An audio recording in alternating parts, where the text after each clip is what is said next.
Hey guys, so today I'm gonna review a few funny moments during the presidential debates, the Democratic presidential debates. I hope you enjoy it, and I'll offer some comments and suggestions for Andrew Yang. Alright, so let's get started. Underlying all these policy debates is this: how will you get your agenda passed if there's a Republican Congress? The moderators asked Warren if she had any ideas for dealing with that, and her answer was unequivocal. Do you have a plan to deal with Mitch McConnell? I do.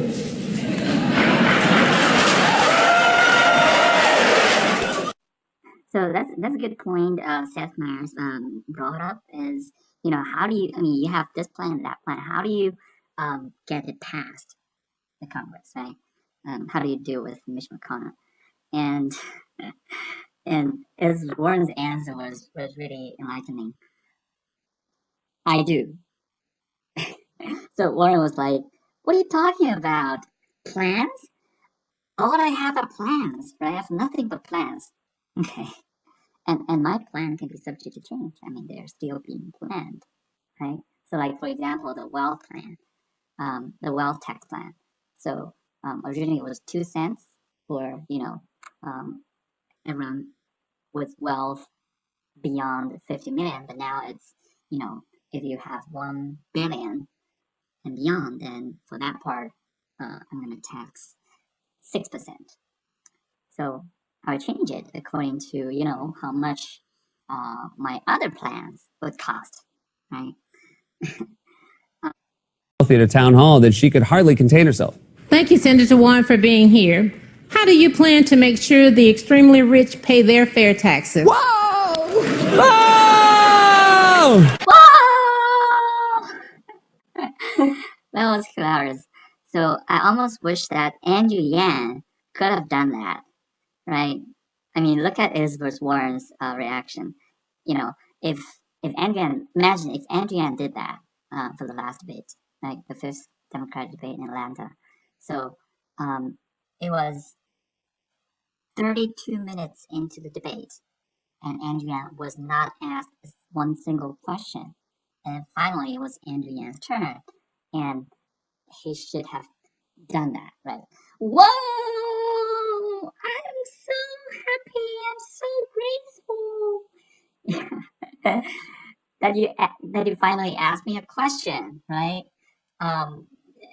And you didn't exclude me from the graphic, despite you've done that 15 times. I'm so grateful. That would have been fantastic, right? Look at what the mainstream media have done to Andrew Yang, and so he today finally, fought back, right? And so he declared war against MSNBC. So that was really good, and I think Andrew Yang could have learned from Elizabeth Warren or even people from Donald Trump, like how Trump, fighted the mainstream media, like fake news and stuff, and how Trump rose right to the top despite being smeared by the mainstream media. And think about it. Why did MSNBC do that to Andrew Yang? And to other people, right? To Tulsi Gabbard, who also got very little speaking time, and and even Bernie, right? Bernie Sanders, he's got over 4 million individual donors. That was a record in history, and yet is not getting the corresponding due attention from mainstream media or these non-establishment candidates. So, and think about Trump's victory, right, 3 years ago. So there's something there that Andrew Yang could learn from these. Okay, so let's take a look at Andrew Yang's answer to the first question. Okay. Thank you. Mr. Yang, you've made a virtue of your outsider status. You've never served in the military or in government. What has prepared you to respond to a terrorist attack or a major disaster? Well, first, I just want to stick up for Tom. We have a broken campaign finance system, but Tom's been spending his own money fighting climate change. And you can't knock someone for having money and spending it in the right way, in my opinion. Thanks, Andrew. No problem. As commander. So Andrew actually had this gesture, right? It's almost like Elizabeth Warren, but he just didn't shout out.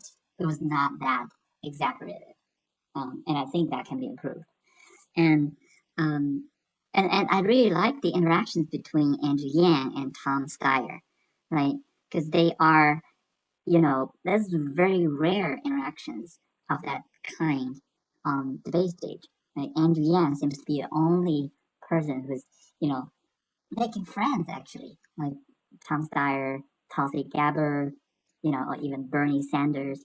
And Cory Booker, I heard that, Andrew Yang and Cory Booker, they often exchange ideas, messages. Bernie Sanders said to Andrew Yang, I like you, right? And here, Tom Steyer, look at her face, right? He was really, really happy, right? It was like, oh my God, not only did nobody attack me yet, but this Andrew Yang guy, he came out and the first thing he said was to compliment me for what I've been doing, the way I use money in the right way, right?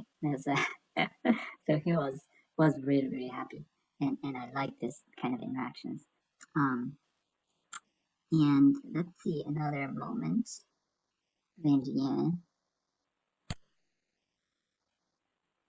Okay, in this debate. So that was the question he was asked, I think.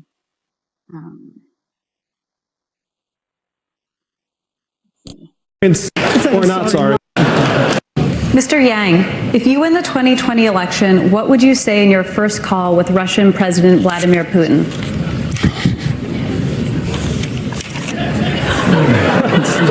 It's a fun moment. Well, first I'd say, I'm sorry I beat your guy.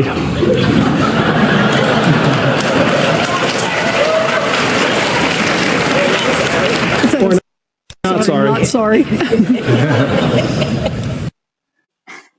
So that was a really another memorable moment during the debate, right? I think that was highlighted by many media reports. So Andrew Yang, it was a tough question, right? I mean, it was not even relevant to Andrew Yang's policies. So I'm surprised and not surprised that they did that to Andrew Yang. Like they just avoided his strengths. They, kind of always wanted to ask him questions about, oh, how about Russia? How about China? Right? That's just unfair. I mean, his main policies would be so beneficial to humanity, to the American people. Yet, they didn't give him time to elaborate on his key policies. But despite that, Andrew Yang still did really, really well. Every time he spoke, despite given the least amount of time, he did really well and he landed. And so that was, one of the memorable moments that I'd like to highlight as well. And last but not least, look at this moment, right? So this is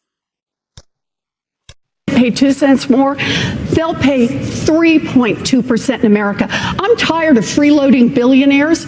I think it's time that we ask those at the very top to pay more so that every single one of our children gets a real Everybody is tired of freeloading billionaires. Everybody's tired of corporations getting away with paying zero taxes. We're not disagreeing with that. Thank you very much, Senator Warren. Senator Warren. So here, you see that Elizabeth Warren was, advertising her 2 cents plan. Yet Cory Booker was like, how about Amazon paying zero in tax? These high-tech companies.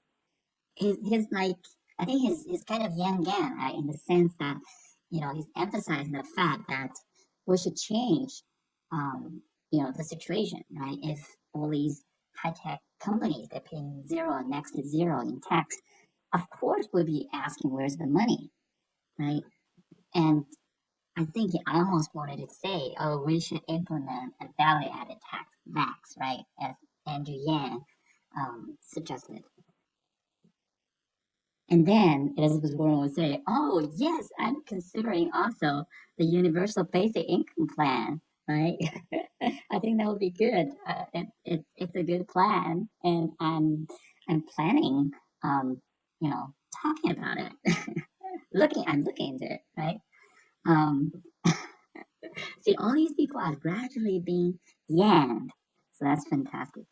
And that also tells us, how good Andrew Yang's policy, how forward-looking those policies are, right? How progressive those ideas are.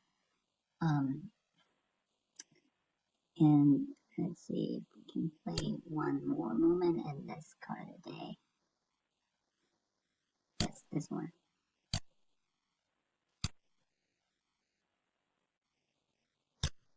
This economy has got to work for everyone. And right now we know that it isn't. And it's going to take all of us coming together to make sure that it does. Necesitamos incluir cada persona en el éxito de esta economía.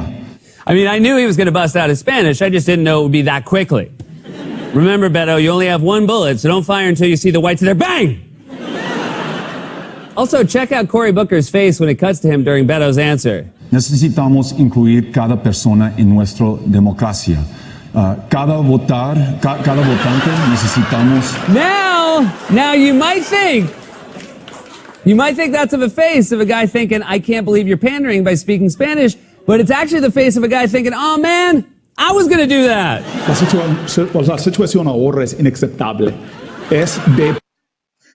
Yeah, so those are really hilarious moments. So Beto O'Rourke, right? Suddenly, all of a sudden, nobody expected that. He started to talk in Spanish, and I was told that was not even very good Spanish. It was okay, but not like native speaker level. But then Cory Booker was looking at him like, "Woo, this guy just stole my thunder." I plan on doing that, right? I mean, he immediately started doing that afterwards. Not immediately, but afterwards. It was hilarious. They both tried to pander to the Spanish-speaking voters, right? And yeah, I mean, these are kind of surprising moment and memorable, really, really funny. So okay, so I guess that's it for today, and just a little news. Andrew Yang is going to visit New Hampshire in about a week. So on December the 2nd, if nothing goes wrong, I plan on live streaming his event. So that will be around 7 p.m. Stay tuned. Okay. All right. Thanks for your attention. Bye.